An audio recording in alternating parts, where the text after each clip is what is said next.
বিসমিল্লাহির রহমানির রহিম। বিসমিল্লাহির রহমানির রহিম। প্রিয় শিক্ষার্থীবৃন্দ, welcome to digital education Bangladesh. আজ আমরা শিখব পঞ্চম শ্রেণীর বাংলা 2 থেকে অনুশ্রেণীর প্রশ্নোত্তর। লিখছেন রবীন্দ্রনাথ ঠাকুর। কবিতাটির মূল ভাব: একটি নদী, তার 2 তীরে 2 জন মানুষ বাস করে। একজন ভালোবাসে তার নদীর বালুচর। শরৎকালে চকাচকিরা যেখানে ঘর বাঁধে, এক তীরে তীরে ফোটে এর তীরে তীরে ফোটে কাশফুল। শীতের সময় হাঁসেরা এসে ভিড় করে, কচ্ছপ রোদ পোহায়। সন্ধ্যায় জেলের ডিঙ্গি এসে ভিড়ে। অন্যজন ভালোবাসে বন, যার আছে ঘন ছায়া। সেখান থেকে একটা রাস্তা, সেও এসে মিশেছে নদীতে। নদীর ঘাটে বধূরা আসে, ছেলেরা জলে ভেলা ভেসায়। একটি নদী কিন্তু 2 তীরের মানুষকে কি সুন্দর মিলিয়ে দিয়েছে। শব্দগুলো পাঠ থেকে খুঁজে বের করি। অর্থ বলি: নির্জন, চকাচকি, টট, ডিঙ্গি, আস্বাদন, বেণুপাল। নির্জন, শূন্যজন স্থান। চকাচকি মানে হাঁস জাতীয় পাখি। টট মানে নদীর তীর। ডিঙ্গি মানে এক ধরনের নৌকা। আস্বাদন মানে ঢাকনি বা ছাউনি।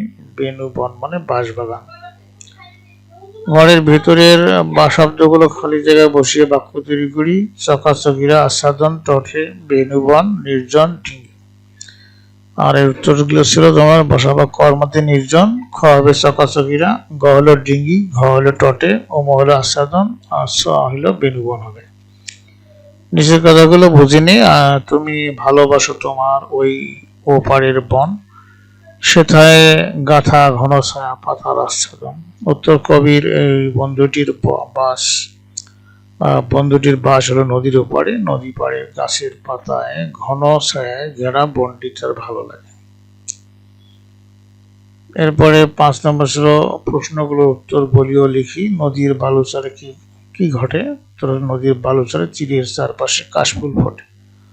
শরৎকালে চাকাচকিরা বাসা বাঁধে। শীতের দিনে বিদেশি হাঁসেরা আসে। কচ্ছপেরা বালুচরে রোদ পোহায়।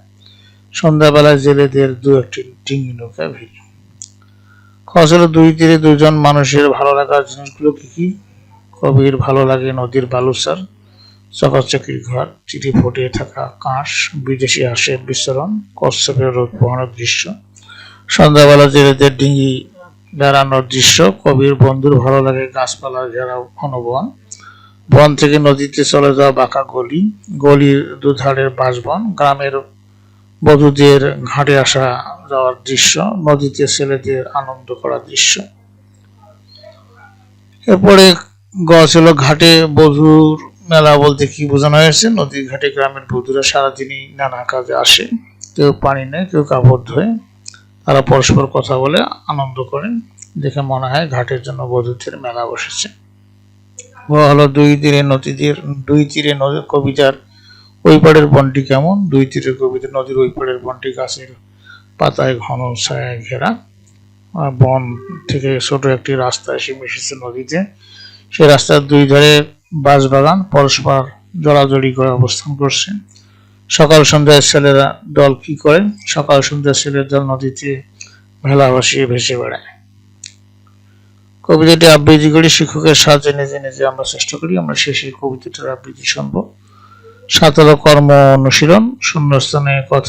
শূন্যস্থানে মানে কথা বসি একটি কবিতা বা ছড়া লেখার চেষ্টা করি। এখানে গুরু ডাকে দেয়া আষাঢ়ের মাস, বৃষ্টিতে কেঁপে ওঠে বাগানের বাস, শীতকালে নদী বুকে জাগে নবচর, ছেলেরা করে যে খেলা, বাজে ছোট ঘর, দক্ষিণা বাতাসে মাতিয়ে বসন্তে মন, ফুলে আর পাতাতে সেজে ওঠে বন। এরপরে আমরা কবিতাটা আবৃত্তি শুনবো। 2 তীরে, রবীন্দ্রনাথ ঠাকুর। আমি ভালোবাসি আমার নদীর বালুচর, শরৎকালে যে নির্জনে চকাচকির ঘর, যেথায় ফুটে কাঁস তটের চারিপাশ, শীতের দিনে বিদেশি সব হাঁসের বসবাস, কচ্ছপেরা ধীরে রৌদ্র পোহায় তীরে, 2-1খানি জেলের ডিঙি সন্ধে বেলায় ভিড়ে। তুমি ভালোবাসো তোমার ওই ওপারের বন, যেথায় গাথা ঘন ছায়া পাতার আচ্ছাদন, যেথায় বাঁকা গলি নদীতে যায় চলি, 2 ধারে তার বেণু বনের শাখায় গলাগলি, সকাল সন্ধে বেলা ঘাটে বধুর মেলা ছেলের দলে ঘাটের জলে ভাসে ভাষায় ভেলা। প্রিয় শিক্ষার্থীবৃন্দ, এই ছিল আজকের আলোচনার বিষয়বস্তু। তোমরা সবাই ভালো থাকো, সুস্থ থাকো। পরবর্তী ক্লাস দেখার আমন্ত্রণ জানিয়ে সেখানে বিদায় নিচ্ছি। খোদা হাফেজ।